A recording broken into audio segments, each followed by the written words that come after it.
This portion is brought to you by Tatak Excellence. Yan ang magaling! The success of a cattle farming business depends on how you take good care of your cows and how you manage your entire farm. Ano nga bang mga kailangan gawin para maging successful ang isang cattle farm? Alamin ang mga steps on how to obtain a successful farm with the help of Jolisa Agribusiness Corporation. Ang confinement method ay isang uri ng pagpapatakbo ng isang cattle farm kung saan nakakulong ang inyong mga alagang cattle. Mas nasusupervise ng management ang condition and status ng bawat alagang baka dahil confined sila sa iisang lugar, which makes this an ideal method to use when you start your cattle farm.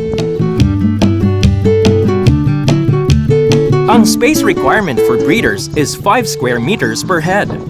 Para sa mga breeders na kasama ang kanilang mga calves, ang space requirement ay 8 square meters per pair. At para sa mga fattener, 3 square meters per cow ang space requirement. It is best that you arrange the pens of your cattle in an organized manner. In this setup, hindi ka mahihirapan na i-identify ang inyong mga cattle kung sila ba ay for breeding or for fattening. Maganda din ang ganitong setup dahil matutulungan kang mamonitor kung sino ang mga manganganak na at kung sino ang ready for reproduction. Para sa mga bakang nabuntis na, nililipat sila sa gestating area. Mananatili sila dito for maintenance and extra care for 9 months.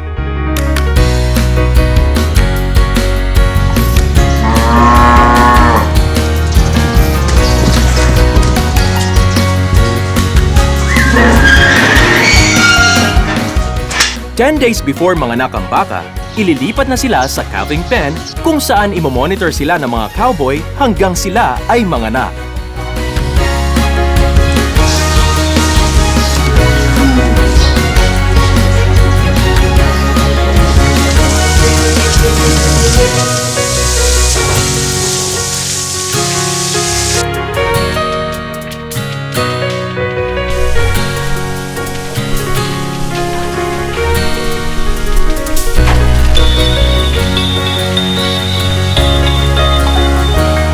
Sa pag-aalaga ng mga calves, binibigyan sila ng vitamins and other supplements such as iodine.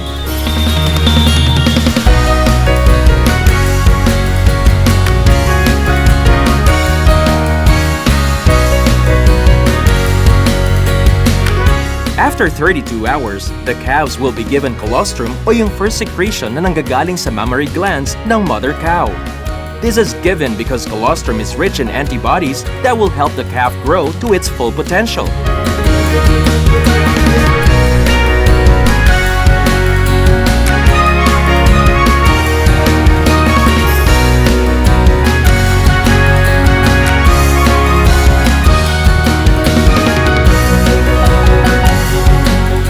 Those calves that lost their parents or are abandoned will be adopted and be placed in the orphan section that is located inside the calving area.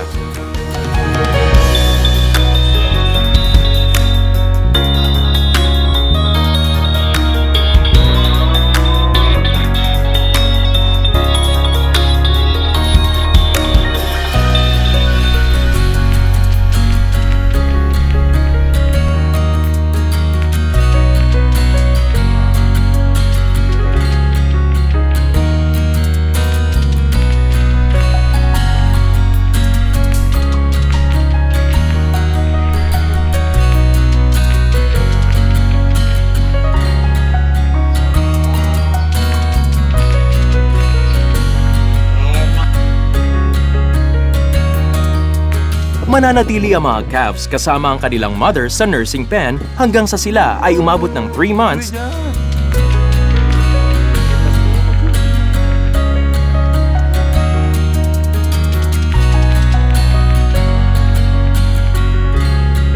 After 3 months, ihiwalay na mga calves sa kanilang mga ina at dito sila mamamalagi sa weaning pen. Pagdating nila sa weaning pen, dito nagaganap ang branding, kung saan nilalagyan nila ng mark ang mga baka para malaman kung sino ang nanggaling sa parehong lineage.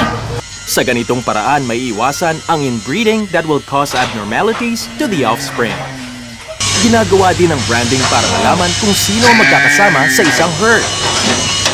Sa weaning pen din madidetermine kung sino ang pasok sa breeder category.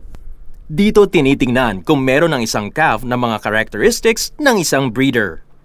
May characteristics man na kulang ang isang calf, then they will be considered for fattening. Pinapakain ng mga calves ng 3 times a day with more grass and less concentrate.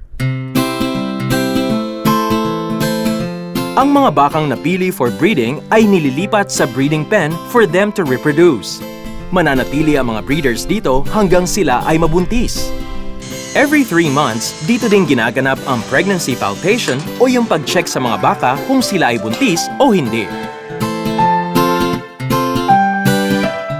For male breeders, kailangan tandaan na dapat pantay ang testicles nila. Ang ari din nila ay kailangan na hindi nakalaylay. Maganda ring characteristics ng male breeders ang pagiging matangkad at malaki ang katawan. For female breeders, kailangang matangkad at malaki ang kanilang katawan. It is also important for female breeders to have nipples that are of the same size. Dalawang pamamaraan ng pag-breed ng mga cattle. This is through natural breeding and through artificial insemination. The breeding pen consists of breeders with a ratio of 1 bull for 20 cows. Ginagawa ang AI sa pamamagitan ng manual na pag-inject ng mga cowboy sa semen ng bull sa reproductive part ng cow. Pinapakain ng mga breeders ng feeds that are mixed with 80% roughage o yung mga pagkain na rich in fiber such as corn silage and 20% concentrate that consist of vitamins protein to provide them with energy.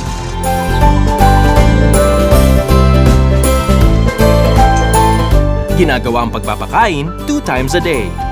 Ang patubigan naman nila ay dapat palaging may laman na nakababad all day long. After sa weaning pen, ang mga napili para sa fattening ay nililipat dito sa fattening pen. Dito mamamalagi at magpapataba ang mga baka hanggang sila ay umabot sa required weight na 530 to 550 kilos. Sinesegregate din dito ang mga lalaki sa mga babae. 6 ang fattening pen. These pens consist of fattening cattle according to their weight with pen 6 as the starting point.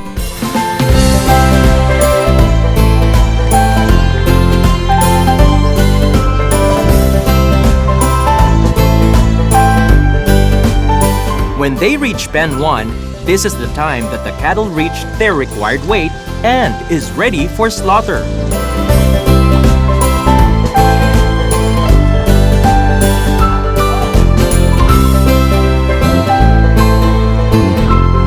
Feeding fatteners are just the same as feeding breeders. The same equation of their feeds applies.